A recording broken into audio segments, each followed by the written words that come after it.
बिस्मिल्लाहिर्रहमानिर्रहीम। दोस्तों, आज से मैं स्टार्ट कर लेता हूँ सेकंड ईयर का मैथमेटिक्स कोर्स। ठीक है, तो इसमें पहला चैप्टर है function and limits.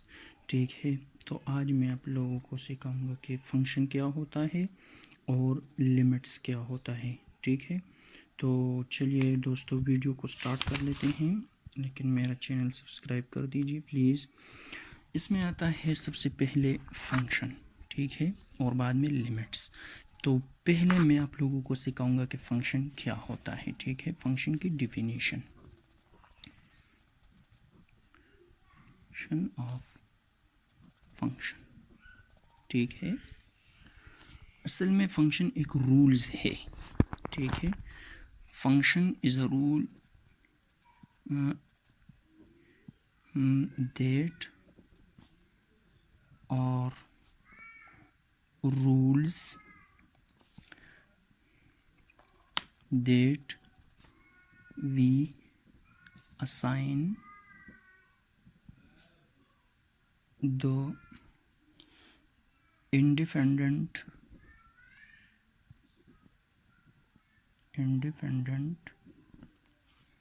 variable input x, a unique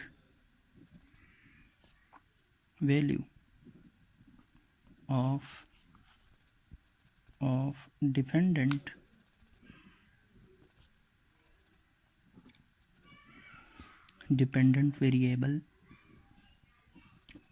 variable output y।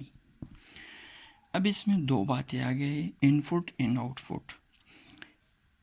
एक वेरिएबल को जिसको हम इंडिपेंडेंट कहते हैं, ठीक है, इसको हम इनपुट भी कहते हैं। अगर हम x को एक वैल्यू दे दें तो वो हमें रिजल्ट में आउटपुट देता है, आउटपुट को डिपेंडेंट भी कहते हैं। ठीक है, आउटपुट मीन y, जो जब हम लोग एक वैल्यू दे दे एक वेरिएबल को और वो हमें आउटपुट दे दे, इसको फंक्शन कहलाता है। ठीक है, बाद में इसके फंक्शन के काइंड्स आते हैं, 1 फंक्शन। ठीक है, तो इसमें सिर्फ है 1 फंक्शन, 1 फंक्शन।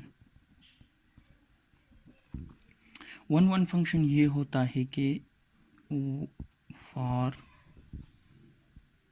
1 वेरिएबल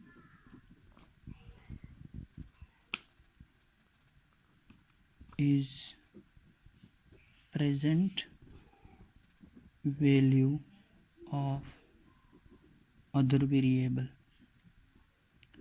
इसमें यह है कि एक फंक्शन में दूसरे फंक्शन के लिए सिर्फ एक ही कॉरस्पॉन्डिंग्स वैल्यू होगी। ठीक है, मसलन ये हमारे साथ एक फंक्शन है, ये वेन डायग्राम है 1 2 3, और ये दूसरा है ABC, ये A है और ये B। ठीक है, तो इसमें 1 के लिए A है, 2 के लिए B है और 3 के लिए C है। ठीक है, तो इसमें हर एक वैल्यू के लिए दूसरे ग्रुप या फंक्शन में आउटपुट मौजूद होता है। ठीक है, तो इसको 1 फंक्शन कहलाता है।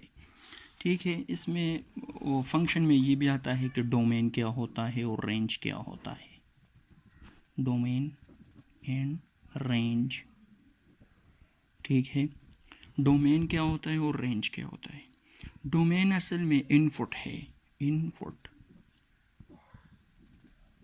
शॉर्ट अल्फाज में, और रेंज आउटपुट होता है, उसके ये शॉर्ट नेम है। ठीक है, अगर हम किसी फंक्शन को कोई वैल्यू दे रहे तो इसको इनपुट भी कहलाता है, लेकिन ये असल में डोमेन है। ठीक है, और वो रिज़ल्ट में हम लोगों को कोई और वैल्यू दे देता है, इसको हम लोग आउटपुट भी कहते हैं, जिसका नाम है रेंज।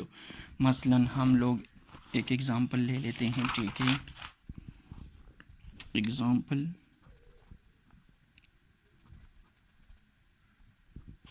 ये है y is equal to F of x. ठीक है, तो ये है y is equal to x minus 4, ठीक है। तो अब इसमें डोमेन और रेंज क्या है, ठीक है। तो x को हम लोग वैल्यू दे देते हैं 0, 1, 2, 3, ठीक है। तो अब हमको ये y देगा, तो y क्या है, असल में ये हमें मालूम नहीं क्योंकि ये आउटपुट है, रेंज है तो हमें पता नहीं है, ठीक है। तो अब हम इस फंक्शन को वैल्यू देंगे x की और ये हमें आउटपुट में y देगा, ठीक है। y इज़ इक्वल टू 0 - 4, तो y हो गया -4, ठीक है। y इज़ इक्वल टू 1 दे दिया, 1 - 4, then y is equal to -3, ठीक है। जब x को हमने 2 दे दिया, 2 - 4, y इज़ इक्वल टू -2, ठीक है। y को 3 दे दिया, 3 - 4 इज़ इक्वल टू y -1, तो ये y का रिज़ल्ट आ गया, ठीक है। -1, -2, -3 एंड -4, ठीक है। तो ये हमारे साथ रेंज हो गया, ठीक है। Domain all x is real, ठीक है, ये डोमेन हो गया। और अब रेंज y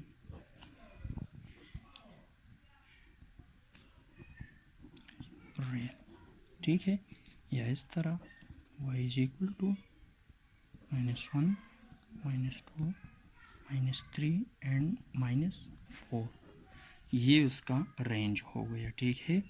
तो अब आप लोगों ने सीखा कि फंक्शन क्या होता है, डोमेन क्या होता है, रेंज क्या होता है, इसमें इसके काइंड्स भी आ गए, 1 1 ऑन टू 1 1 फंक्शन, ठीक है। तो मैंने सिर्फ 1 1 फंक्शन किया यहाँ पर, ये वाला, ये सिर्फ मैंने 1 1 फंक्शन किया क्योंकि सेकंड ईयर के कोर्स में सिर्फ 1 1 फंक्शन है, ठीक है। लिमिट्स में अगली वीडियो में आप लोगों को सिखाऊंगा कि लिमिट्स क्या होता है, ठीक है दोस्तों। अभी यहाँ तक बहुत हो गया, इजाज़त दे दीजिए।